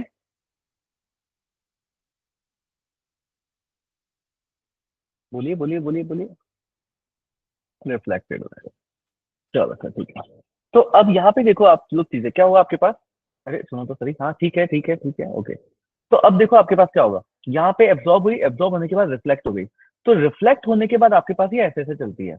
फिर क्या हुआ, फिर यहाँ पे इस रेड से वापस टकराई और यहाँ से टकरा के वापस आ गई। ओ हो सर, हाँ सर। फिर यहाँ पे वापस आ गई, हाँ सर, यहाँ पे वापस आ गई। ठीक है।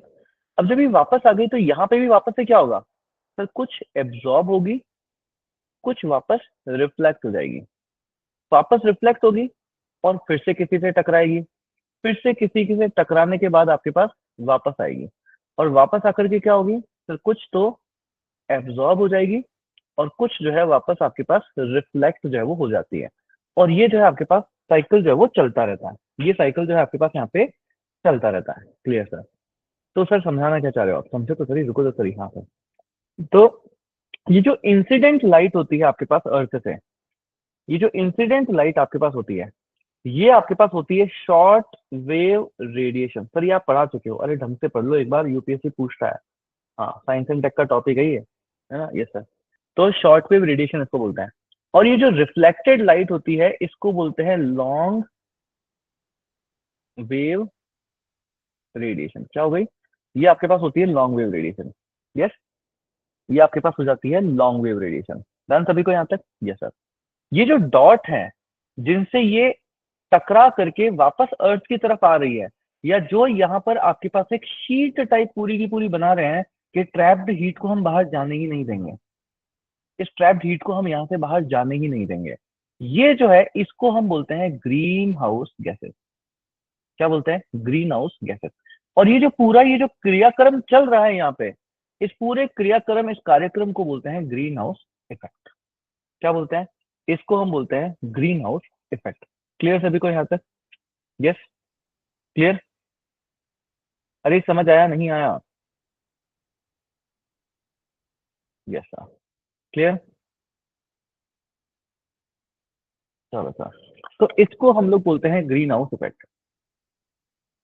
यस।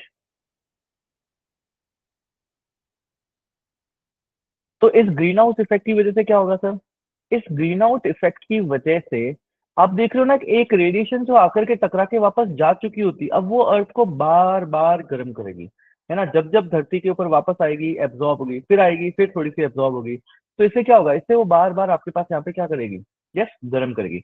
इसका मतलब इसका इम्पैक्ट क्या आ रहा है, इसका इम्पैक्ट क्या आ रहा है कि it keeps the earth warm. ये क्या कर रही है आपके पास, ये धरती को आपके गर्म रखने में काम आती है। यस। क्या करेगी ये आपके पास करती है अर्थ को वार्म। यस। ये आपके पास करती है अर्थ को वार्म, ये आपके पास करती है अर्थ को वार्म। डन, समझ आया सभी को, यस। मेरे को ना फिजिकल ज्योग्राफी के लेक्चर समझ याद आने लग गए, ऐसे ही चलते थे वो लेक्चर। एक डायग्राम में 1 घंटा 2 घंटा पूरा ही निकल जाता था उसको समझने में। चलो सर, क्लियर सभी को? यस। अब मुझे एक बात बताओ, अगर इन ग्रीन हाउस गैसेस की क्वांटिटी बढ़ गई तो क्या होगा? यस। तो एक दिन सारे ही सिक जाओगे, इतनी गर्मी हो जाएगी। यस।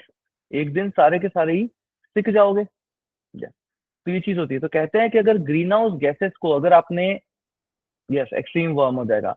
अगर ग्रीन हाउस गैसेस को अगर आपने चेक करके नहीं रखा, ठीक है, तो ये सेंचुरी जब तक खत्म होगी ना, ये सेंचुरी जब तक खत्म होगी, तब तक अर्थ का जो एवरेज टेम्परेचर है, it will rise by 5 degree Celsius. लिख लो इस पॉइंट को, है ना, लिखने के काम आएगा, आपके मेंस के आंसर में लिखने के काम आएगा। लिख लो, if the greenhouse gases are not checked, लिख लो, मैं लिख देता हूँ, क्या लिखोगे? If the greenhouse gases are not checked, ठीक है, इनको अगर चेक करके आपने नहीं रखा, then by the turn of the century, ठीक है, the earth temperature, the earth temperature may rise by 5 degree Celsius. तो जो अर्थ का आपके पास टेम्परेचर है वो 5 डिग्री सेल्सियस तक जो है आपके पास यहाँ पे राइज कर सकता है। क्लियर यहाँ तक सभी को? अर्थ का जो टेम्परेचर है आपके पास 5 डिग्री सेल्सियस तक जो है आपके पास यहाँ पे राइज कर सकता है। डन? यस, इतना सारा हमने पढ़ा, क्लियर हुआ सभी को सारी चीजें? यस। अर्थ का टेम्परेचर जो है आपके पास यहाँ पे 5 डिग्री सेल्सियस तक जो है वो बढ़ सकता है। तो इसका मतलब जरूरी क्या है? इसका मतलब जरूरी है आपके पास checks and balances. Checks and balances, इसको चेक करके बैलेंस रखना जरूरी है। क्यों बैलेंस क्यों रखना जरूरी है? क्योंकि अगर इसको ध्यान पे नहीं रखा तो फिर आपके पास अर्थ ठंडी भी तो हो जाएगी। ठंडा भी थोड़ी ना करना है, ठंडा भी थोड़ी ना करना है, तो मेंटेन करके रखना है। तो इस वजह से ग्रीन हाउस गैसेस के ऊपर चेक रखना आपके पास यहाँ पे बहुत जरूरी है, कि कितनी ग्रीन हाउस गैसेस जो है आप लोग यहाँ पे एमिट जो है वो करते जा रहे हो, एनवायरमेंट में कितनी ग्रीन हाउस गैसेस जो है आप यहाँ पे एमिट करते जा रहे हो। अब देखो, इसका मतलब अगर इसके ऊपर चेक रखना है, इसका मतलब आपको पता भी तो होना चाहिए कि कौन सी ऐसी गैसेस है जिनको ग्रीन हाउस गैसेस हम बोलते हैं। यस। कौन सी ऐसी गैसेस हैं जिनको ग्रीन हाउस गैसेस हम बोलते हैं, ऐसे पढ़ते हैं। कोई अगर आपके सामने एक टीचर आए, लिखो greenhouse gases, these are the gases which are greenhouse gases, मजा आता है क्या पढ़ने में? अब बताया ना कि हाँ सर ग्रीन हाउस इम्पैक्ट क्या है, अब आया कि हाँ से इसको चेक करना जरूरी है। तो चेक करना है तो इसका मतलब ये पता भी होनी जरूरी है। अब पढ़ेंगे कि ग्रीन हाउस गैसेस है कौन कौन सी। इसे कहते हैं flow of the subject. Yes, तो फ्लो होना बहुत जरूरी है। तो अब हमको पता होना चाहिए कि सर ग्रीन हाउस गैसेस जो है वो कौन सी है। चलो सर, लिखें ग्रीन हाउस गैसेस कौन कौन सी है। यस सर, रेडी सब लोग? Thematic way of teaching, yes, thank you so much, yes, बिल्कुल सही बात है। तो हमको अब देखना है कि ग्रीन हाउस गैसेस जो है आपके पास कौन कौन सी है। तो लिख लो, सबसे पहली है कार्बन डाइऑक्साइड। कौन सी है सर? CO2, carbon dioxide. याद करते लेना है एक साथ ही सारे के सारे। आपके पास में क्वेश्चन आता रहता है कि ये गैस है क्या, ये गैस है क्या, ये गैस है क्या, या ये गैस है क्या। दूसरी आपके पास होती है जिसको हम बोलते हैं ozone. Carbon dioxide and ozone जैसा। तीसरी आपके पास होती है जिसको हम बोलते हैं water vapour. Carbon dioxide, ozone and water vapour. Clear? Carbon dioxide, ozone and water vapour. फिर आपको मिलती है जिसको हम बोलते हैं मीथेन। मीथेन, आप देखोगे मिथाइन, मीथेन के पॉल्यूशन को भी बहुत पढ़ा जाता है, मीथेन को भी अलग से बहुत पढ़ा जाता है कि मीथेन में क्या क्या चीजें हैं, मीथेन मीथेन कहाँ से आ रहा है क्या नहीं है। उसके क्वेश्चन भी आते हैं, क्यों? क्योंकि वो ग्रीन हाउस गैसेस है ना, ग्रीन हाउस इफेक्ट के अंदर पार्टिसिपेट करती है। ऐसे ही यूपीएससी कुछ भी नहीं पूछता। कई सारे लोगों को लगता है देखो बताओ मीथेन के बारे में पूछ लिया, यूपीएससी कोई काम नहीं, कुछ भी पूछता रहता है। कुछ भी नहीं पूछता वो। यूपीएससी सो लॉजिकल एग्जाम, इंडिया का सबसे लॉजिकल एग्जाम अगर कोई है ना वो यूपीएससी है। वो अपने सिलेबस से ना कभी इधर उधर हुआ ही नहीं। तो कैसी बातें कर रहे हो, उसने सिलेबस ही नहीं दिया, यही तो बात है ना, उसने बोल दिया सब कुछ ही मेरा सिलेबस है। यस, ऐसा नहीं है। पूरा आपका प्रीलिम्स का पेपर देखो, हमेशा मेंस का जो सिलेबस एक्चुअल में है ना वो मेंस का है। प्रीलिम्स में वही चीज आती है, एंड आपका क्वेश्चन कभी उससे डेविएट नहीं होता। आपको ऐसे ही किसी भी गैस के बारे में नहीं पूछ लेगा यूपीएससी के, बताओ ना इस फलानी चीज एक्टिविटी के अंदर कौन सी गैस पास होती है, ऐसी कुछ भी नहीं पूछेगा वो। बिल्कुल लॉजिकल चलता है। एंड आप देखो मैक्सिमम टाइम पेपर ना करंट अफेयर्स से बैक ट्रेसिंग करो आप, और स्टैटिक को याद करो, एकदम वही आता है। बट ये करने के लिए पहले आपको स्टैटिक आना चाहिए, है ना। वो थर्ड स्टेज, जितनी ज्यादा आपकी प्रिपरेशन थर्ड स्टेज में होगी ना, उतनी आपकी रैंक अच्छी आएगी। जितना टाइम आप स्टेज 3 में बिताओगे, उतना रैंक अच्छी आएगी। और कई सारे लोग होते हैं जो सोचते हैं अभी तो हमको 2028 में एग्जाम देना है ना, स्टेज 1 में बहुत टाइम है, प्रीलिम्स की तैयारी कर लेंगे, बाद में देख लेंगे मेंस को। नहीं ना, नहीं, जितना जल्दी।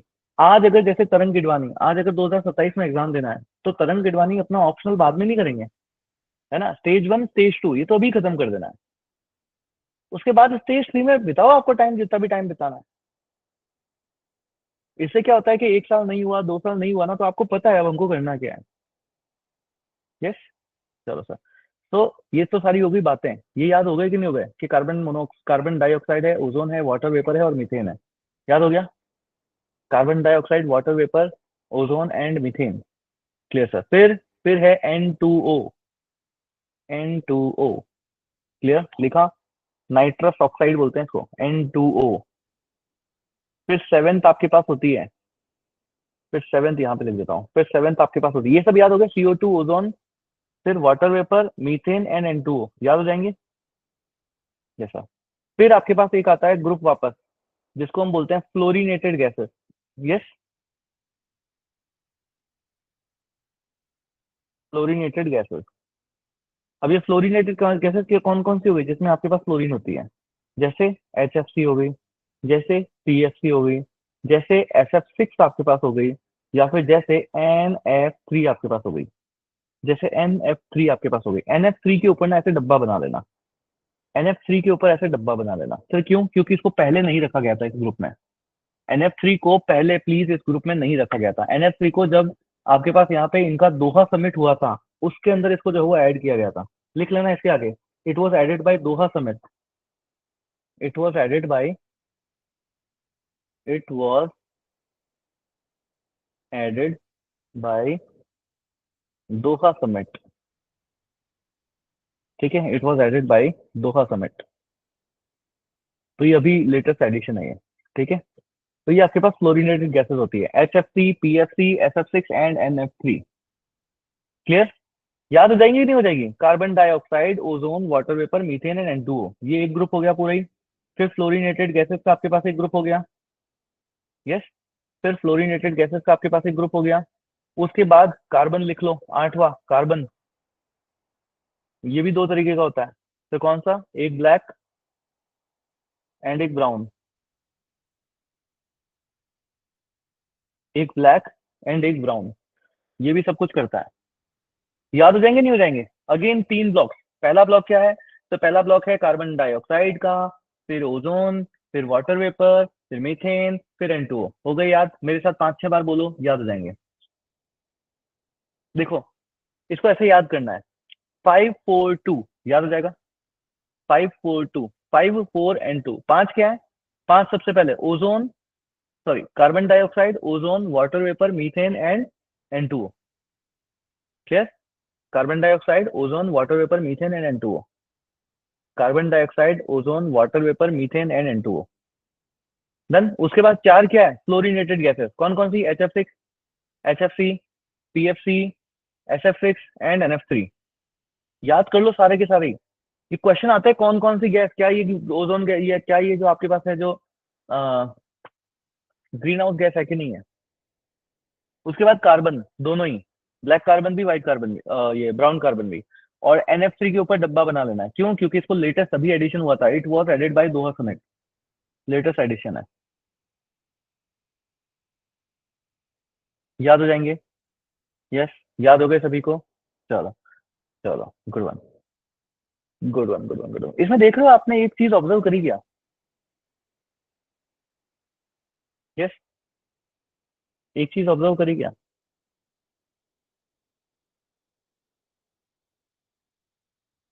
क्या चीज? सर, आपने कार्बन मोनोऑक्साइड कहीं पे भी नहीं लिखवाई है। यस। कार्बन मोनोऑक्साइड हमने कहीं पे भी नहीं दिखाई है।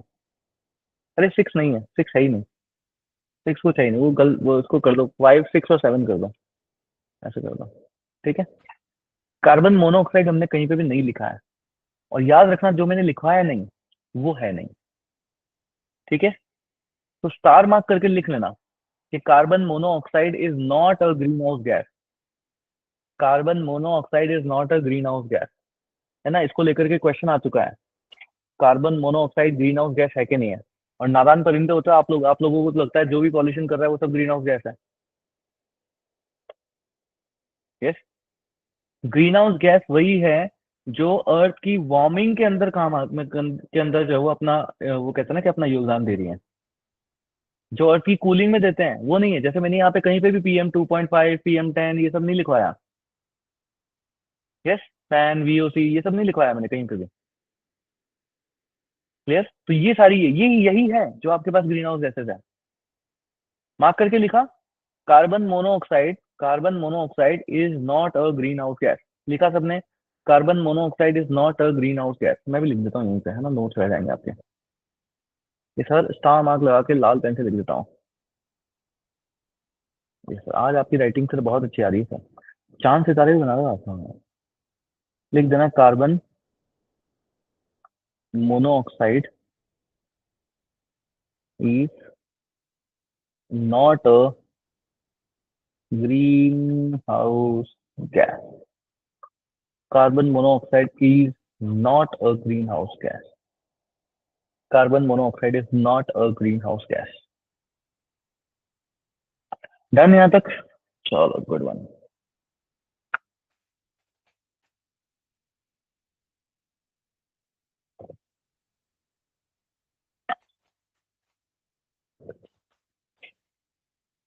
Good one, good one. अभी क्या है ना, बहुत सारे लोग जैसे अभी क्लासेस नहीं आ रहे, अब उनको क्या लगता है कि हम ना ऐसे ही पढ़ लेंगे। आपको ये नहीं पता चलता कौन से पॉइंट के ऊपर ध्यान देना है ना। अभी आप लोग अगर ऐसे ही पढ़ते ना तो आप ये गैसेस पढ़ते, आप इनको रखते और छोड़ देते। फिर आपको पता चलता, अच्छा मतलब ये बात आपको तब पता चलती है एग्जाम में कि अच्छा कार्बन मोनोऑक्साइड तो इस लिस्ट में है ही नहीं। यस, ये बात तब पता चलती, या पहले कोई क्वेश्चन करते तब पता चलती। तो ये चीज होती है, इसलिए ऐसी गलती कभी मत करना आज के टाइम में। ये गलती कभी करना ही मत कि ये सब्जेक्ट तो ना मैं खुद से कर लूं। नेवर डू इट, क्योंकि आप नहीं कर रहे हो बट बाकी सब लोग स्मार्ट वर्क कर रहे हैं। बाकी सब लोग स्मार्ट वर्क कर रहे हैं। डन सभी को यहाँ तक।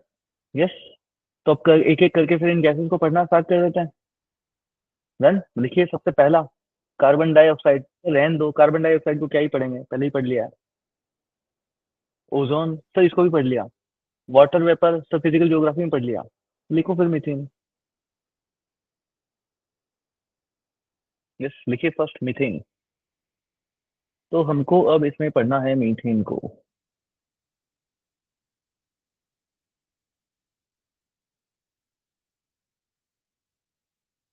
Yes, next is methane.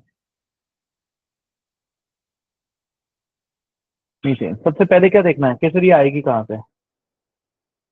तो इट इज प्रोड्यूस बाय, कहाँ कहाँ से आ सकती है मीथेन। यस, मीथेन कहाँ कहाँ से आ सकती है आपके पास, सबसे पहले लिखिए decomposition of the organic waste. Decomposition of the organic waste. तो ऑर्गेनिक वेस्ट के डीकम्पोजिशन से आपके पास आ सकती है।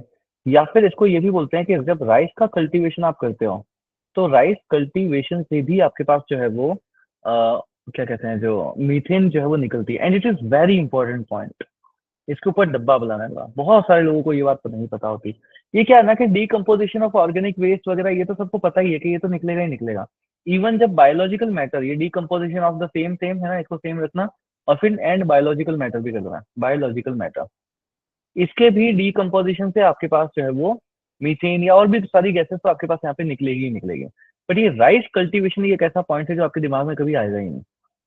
यस, तो राइस कल्टीवेशन से भी आपके पास मीथेन जो है वो आपके पास यहाँ पे निकलती है। क्लियर सभी को ये सर। फिर क्या हुआ, एक बार यूपीएससी ने एक एनालॉजी पूछ ली, क्या सर, कि अगर पानी बढ़ेगा तो क्या होगा। सर पानी बढ़ेगा तो क्या होगा, हाँ पानी बढ़ेगा तो क्या होगा। तो क्या होगा, देखो पानी बढ़ेगा ना, हाँ सर। तो पूरा देखो सिनेरियो सुनो, अभी तक तुमने क्या पढ़ रखा है कि सर वाटर जो होता है ना, वाटर, हाँ सर, उसके अंदर होती है डिजोल्व ऑक्सीजन। पता है सभी को ये बात? पता है कि नहीं पता है? Yes sir. और वाटर के अंदर ही आपके पास होती है बायोलॉजिकल ऑक्सीजन डिमांड। अब देखो कितना इंटीग्रेट करके मैं समझाऊंगा आपको, वरना ये ना जैसे एक स्टेटमेंट लिखा हुआ मिलता है, बच्चों के दिमाग में पल्ले पड़ता ही नहीं है कि ये पॉइंट आया कहाँ से है। समझना। तो वाटर के अंदर डिजोल्व ऑक्सीजन होता है, उसके अंदर बायोलॉजिकल ऑक्सीजन डिमांड होती है। अब देखो यहाँ पे ना कोई वेस्ट मैटर पड़ा है। यस, कोई वेस्ट मैटर जो है वो पड़ा है। अब क्या इस वेस्ट का डीकम्पोजिशन ऐसे ही हो जाएगा क्या? बताओ, ऐसे ही हो जाएगा क्या? नहीं होगा। ऐसे ही थोड़ी ना होगा, होगा तो स्लो होगा, थोड़ा बहुत जो भी हो रहा है वो सब होगा। अब अगर इस वेस्ट के ऊपर मान लो आपने पानी लगा दिया, या इस वेस्ट को आपने पानी के अंदर डाल दिया, ठीक है, आप यहाँ पे पानी ले आए, ठीक है, मान लो पास में कोई तालाब था, आपने उस वेस्ट को लेके तालाब में फेंक दिया। मान लो कोई बायोलॉजिकल वेस्ट है, किसी की डेथ डेथ हो गई, आपने देखा है ना कई सारी ऐसी जगहें हैं जहाँ पे डेड बॉडी को नदी में फेंक देते हैं। यस, डीकम्पोज हो जाएगी। ये भी तरीका होता है। तो वाटर वाटर में वाटर जैसे ही इस वेस्ट के ऊपर आप वाटर इंट्रोड्यूस करोगे, तो वाटर में क्या क्या है सर? वाटर में डिजोल्व ऑक्सीजन है, वाटर में बायोलॉजिकल ऑक्सीजन डिमांड है। तो यस, ये दोनों ही चीजें हैं। वेस्ट आया, अब ये क्या करेगा, यहां से आपके पास डीकम्पोजिशन हो जाएगा इस वेस्ट का। होगा कि नहीं होगा बताओ? इस वेस्ट का डीकम्पोजिशन हो जाएगा। और वेस्ट का अगर डीकम्पोजिशन हो जाएगा, तो जब इसका डीकम्पोजिशन होगा तो मीथेन जो है वो रिलीज होगी कि नहीं होगी? मीथेन जो है वो रिलीज होगी कि नहीं होगी? अब ये कंसेप्ट समझ में आ गया ना आपको? क्यों? क्योंकि आपको मैंने इंटीग्रेट करके पढ़ाया है, इसलिए आपको समझ आया। क्लियर? अब देखो यूपीएससी ने क्या पूछा था। यूपीएससी ने पूछा कि if water increases, decomposition increases and methane in the atmosphere increases, true और फॉल्स? अब समझ लो इसको कैसे समझोगे, खुद से समझ लो कैसे समझोगे इसको, अगर आप इंटरलिंक करके ना समझो तो। Yes, clear? मजा आ रहा है नहीं आ रहा? मीन वाइल मैं आपको आज की क्लास ऐसे इसलिए दे रहा हूँ ताकि आपको पीएसआईआर की एक झलक मिल जाए। मैं पीएसआईआर के नोट्स नहीं दूंगा, प्लीज ध्यान रखना। हम ऑप्शनल जो भी पढ़ेंगे उसमें बहुत सारा लिखवाऊंगा आपसे, क्योंकि ऑप्शनल में आंख खुली खुल गई यहाँ पर। यस, ऑप्शनल में बहुत सारा लिखना होता है और आपको पूरा का पूरा समझ में आना चाहिए। इसलिए ऐसा नहीं है कि नोट्स नहीं मिलेंगे, नोट्स मिलेंगे, ठीक है, बट लिखवाना बहुत सारा है, इसलिए क्लासेस बड़ी बड़ी होंगी वो, ठीक है। बट इसी क्लियरिटी से आज देखो मैंने मेरी राइटिंग भी सुधार ली। ऐसे ही हम पढ़ते जाएंगे पूरा। डन? अच्छा है कि बुरा है? या नहीं, प्रिंटेड नोट्स चाहिए सर हमको तो स्लाइड्स बना करके फटाफट से खत्म करवा दो सर। उससे वो सब्जेक्ट आपको समझ में नहीं आएगा। आप इतना पूरा दिमाग में बिठाना है सब्जेक्ट को। एंड मेरे साथ ऑप्शनल वही करना जिसको 2025 में सिलेक्शन चाहिए ही चाहिए। Yes, if you are ready to give your 100% for your preparation, ठीक है, तो मेरे साथ आप ऑप्शनल तैयार करना। अगर आपको बहाने बनाने हो तो प्लीज मेरे साथ अपना ऑप्शनल प्रिपेयर मत करना, है ना, कि सर मेरे तो ये है या मेरे तो वो है, तो मत करना। अगर आपको 100% सिलेक्शन चाहिए तो फिर आपको मेरे साथ ऑप्शनल तैयार करना है अपना। यस, क्योंकि हम बहुत मेहनत करेंगे, आपको वो मेहनत पूरी दुगनी करनी है, और उसके बाद आपका सिलेक्शन हो जाएगा। बाकी एक 10% लक फैक्टर तो खैर है ही है, बट बहाने बनाओगे तो फिर एक अलग चीज है। क्लियर? यस, चलिए सर। तो मीथेन समझ आ गया, मीथेन का क्या कंसेप्ट है। अब ये इस लाइन को आप देखो, water increases, decomposition increases, methane increases. बताओ कितना हिडन कंसेप्ट है इसके अंदर जो बताया ही नहीं यहाँ पे। अब किसी ने अगर वाटर पॉल्यूशन पहले नहीं पढ़ रखा, dissolve oxygen, biological oxygen demand अगर नहीं पढ़ रखा, अब उसको ये पॉइंट समझ में आएगा कैसे, मुझे बताओ। यस, अभी अगर मैंने आपको ये याद नहीं दिलाया होता ना, ये concept dissolve oxygen and biological oxygen demand, क्या आप इस चीज पॉइंट को रिलेट कर पाते हैं यहाँ पे? This is the difference. when you study a topic and when a teacher teaches you a topic. Yes, ये चीज होती है। सो सिंप्लीफाइड चीजें आपको मिलती हैं। क्लियर सभी को यहाँ तक? सर आप ना बस अपनी पढ़ाई कर लो।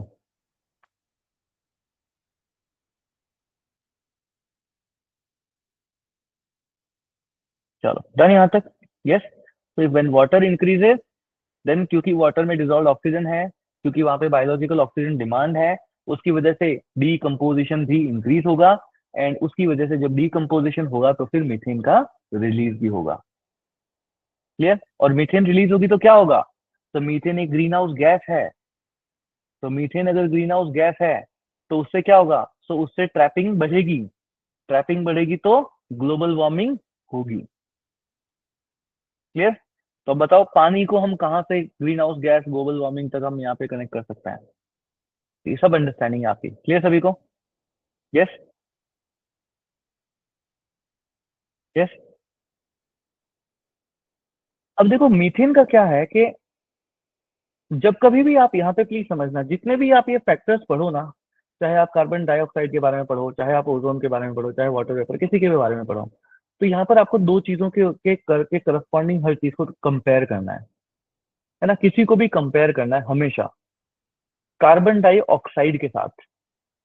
दो टर्म्स के ऊपर आपको हर चीज को कंपेयर करना है ना? कोई भी आप यहाँ पे पॉल्यूटेंट पढ़ोगे ना, चाहे मीथेन पढ़ो या और किसी को भी पढ़ो, तो दो पॉइंट के ऊपर आपको इन सबको कंपेयर करना है कार्बन डाइऑक्साइड के साथ। सर कौन कौन से दो पॉइंट हैं?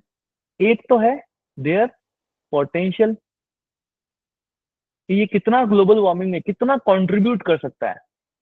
यस, कि मीथेन आगे जाकर के कितनी सारी रेडिएशंस को ब्लॉक कर सकती है, कितने और नई चीजों के साथ इंटरेक्ट करके और नए कंपाउंड्स ऐसे बना सकती है जिससे कि ये रेडिएशंस और ज्यादा इंटरेक्ट करेगी। ठीक है? तो इसका पोटेंशियल कितना है ग्लोबल वार्मिंग में, कि एक मीथेन का पार्टिकल कितनी ग्लोबल वार्मिंग इंक्रीज करा सकता है।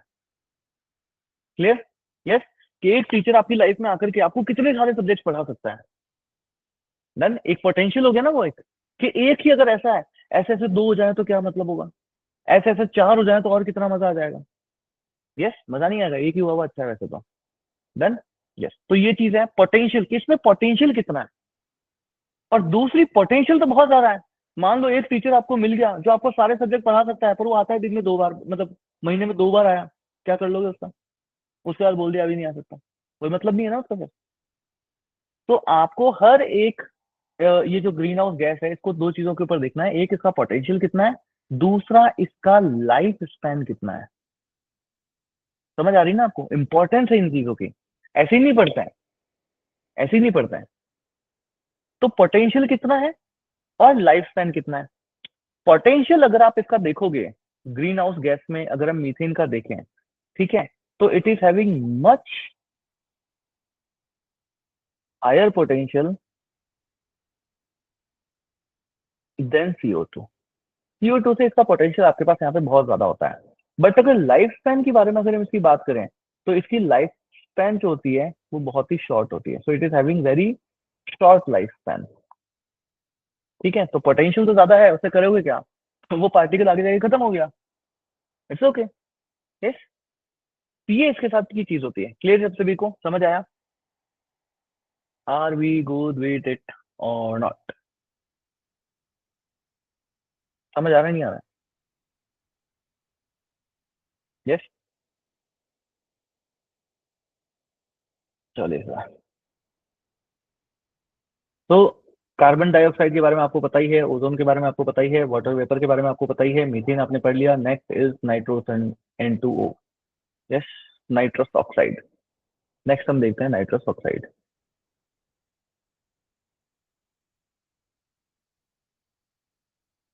N2O।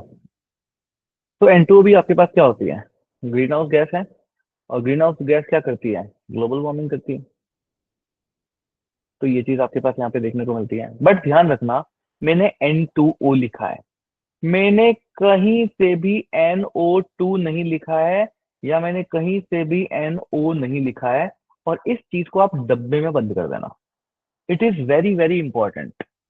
सितारे बनाना इसके पास चार। सर ऐसा क्यों? क्योंकि ये दोनों ही ग्रीन हाउस गैस नहीं है।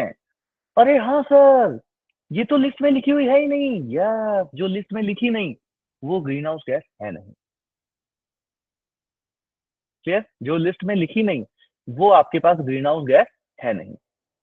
और मैक्सिमम लोगों के पास ये क्वेश्चन आता है ना, वो सीधा घुस जाते हैं सीधा, हाँ हाँ एनओ एमओ, हाँ green house gas, green house gas.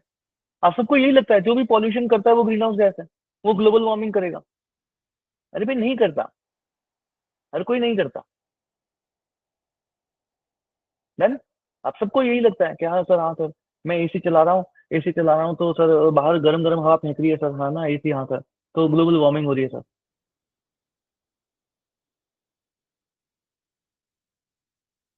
Clear?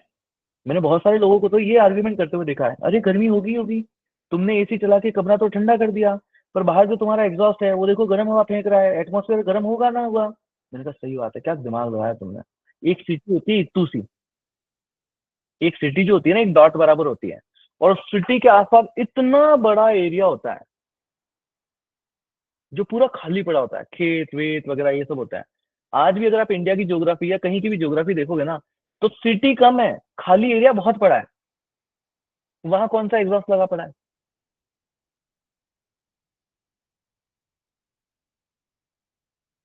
Yes? वहां कौन सा एग्जॉस्ट लगा पड़ा है? तो ये जो एग्जॉस्ट है वो आपका आसपास क्या, ठीक है यहाँ का थोड़ा बहुत एरिया गर्म कर देगा वो, बट ओवरऑल ग्लोबल वार्मिंग में थोड़ी नहीं जाएगा वो। समझ रहे हो ना चीजों को? हाँ। तो फालतू के एग्जाम्पल भी नहीं देने हैं, बहुत सारे एग्जाम्पल यूपीएससी के स्टूडेंट ना ऐसी ऐसी चीजें बोल देते हैं, ऐसी आपको नहीं बोलनी है। आपको बोलना है कि सर ये जो इंडिया है ना, हाँ सर, उसमें यहाँ पे मान लो एक सिटी है छोटू सी, तो इस सिटी के आसपास इतना बड़ा रेडियस होता है जिसमें आगे और कुछ भी नहीं होता है। यस। यहाँ पे कोई एसी नहीं है, कोई फ्रिज नहीं है, कुछ भी नहीं है, खाली पड़ी जमीन नहीं है। यहाँ पे भी तो गर्मी हो रही है आपके पास, बट वो उसकी वजह से थोड़ी ना हो रही है। तो हर एक चीज जो है वो आपके पास ग्रीन हाउस गैस नहीं होती है, हर एक चीज की वजह से ग्लोबल वार्मिंग भी नहीं होती है, प्लीज ध्यान रखना। सो एनओ एंड NO2 ये ग्रीन हाउस गैसेस नहीं है। क्लियर? यानी क्या इनसे पॉजिटिव फोर्सिंग होती होगी क्या? से क्या इनसे पॉजिटिव फोर्सिंग होती होगी क्या? नहीं सर। जब ये ग्रीन हाउस गैस नहीं है तो इनसे पॉजिटिव फोर्सिंग भी नहीं होती है, बट प्लीज ध्यान रखना, ये दोनों ही मिल नहीं आपके पास नेगेटिव फोर्सिंग करते हैं। ये दोनों ही आपके पास नेगेटिव फोर्सिंग करते हैं सर, मतलब ये NO and NO2 global warming नहीं करते हैं, ये दोनों ही ग्लोबल कूलिंग करते हैं। यस। यानी यानी ये रिफ्लेक्टेड वेव के साथ नहीं करते हैं इंटरैक्ट, ये जो सोलर रेडिएशन सूरज से ही आ रही है उसके साथ इंटरैक्ट करते हैं। अब आप बोलोगे सर क्या डिफरेंस हुआ, सूरज की किरण तो सूरज की किरण है, वो चाहे ऊपर से ऐसे आए या चाहे यहां से रिफ्लेक्ट होके वापस चली जाए, इसमें क्या डिफरेंस हुआ? डिफरेंस है, जो सूरज की किरण डायरेक्ट आती है वो एक शॉर्ट वेव होती है, और जो रिफ्लेक्टेड वेव होती है वो लॉन्ग वेव होती है। प्लीज समझना, दोनों में डिफरेंस है, दोनों में ही डिफरेंस है। यस। ये डायग्राम हमेशा याद रखना, ये जो डायग्राम हमने बनाया है इस डायग्राम को प्लीज ध्यान रखना। जो सूरज की जो इंसिडेंट वेव है हमारे पास अर्थ में वो शॉर्ट वेव रेडिएशन होती है, और जो यहाँ से रिफ्लेक्टेड बैक जाती है वो लॉन्ग वेव रेडिएशन होती है। तो डिफरेंस है दोनों में ही। How many of you got it? किस किस लोगों को ये पॉइंट समझ में आया कि सर NO एंड NO2 जो है आपके पास ग्लोबल कूलिंग करेंगे? यस, वो जो है ग्लोबल कूलिंग करते हैं। डन सभी को? चलो सर। अब देखो, कार्बन डाइऑक्साइड से ज्यादा पोटेंशियल मैंने किसका बताया था आपके पास? मीथेन का। और मीथेन से भी ज्यादा पोटेंशियल आपके पास होता है NO2 N2O का। तो N2O is more potent then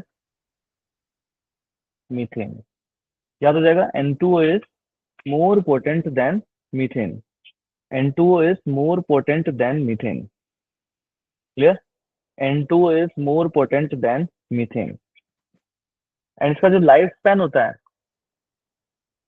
life span, वो भी कार्बन के कंपैरिजन में अगर हम बात करें तो कम है, बट मीथेन के कंपैरिजन में हम बात करते हैं तो थोड़ा ज्यादा होता है। ठीक है, तो लाइफ स्पैन क्या होता है आपके पास, लेस देन कार्बन, या इसको लिख दो शॉर्ट लिव्ड। वैसे शॉर्ट लिव्ड ही है, कार्बन के आगे सब शॉर्ट लिव्ड है, बट लिख देना लार्जर देन मीथेन। है ना, मीथेन से 4 दिन ज्यादा ज्यादा जिंदगी जिएगा ये, बट 4 दिन ही इससे ज्यादा नहीं। मीथेन से 4 दिन की जिंदगी ज्यादा जिएगा, बट 4 दिन की, इससे ज्यादा नहीं। क्लियर यहाँ तक सभी को? यस। चलो, नेक्स्ट लिखिए fluorinated gases. Next is fluorinated gases.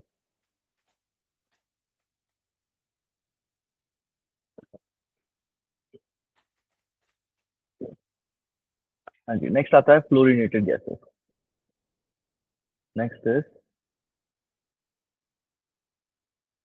Fluorinated gases. अब देखो, फ्लोरिनेटेड गैसेस जो आपके पास होती है ना, बेसिकली आप सबको पता ही है, अरे सर फ्रिज मत खोलो, है ना, गैस निकल रही है।